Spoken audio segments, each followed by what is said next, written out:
নমস্কার বন্ধুরা, good afternoon. দেখো আজকে খাবো পান্তা ভাত, সাথে আছে পেঁয়াজ, কাঁচা লঙ্কা, কাঁচা তেল।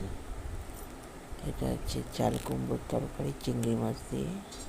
এটা হচ্ছে মাছ ভাজা, বেগুন ভাজা, উচ্ছে আলু ভাজা আর ভেন্ডি ভাজা। চাল কুমড়োটা করেছি চিংড়ি মাছ দিয়ে, দারুণ হয়েছে খেতে। আর এটা হচ্ছে আলু কুমড়োর একটা তরকারি। বন্ধুরা, আমার তো পান্তা ভাত খেতে ভীষণ ভালো লাগে। তোমাদের কার কার ভালো লাগে আমাকে একটু কমেন্টস করে বলো প্লিজ।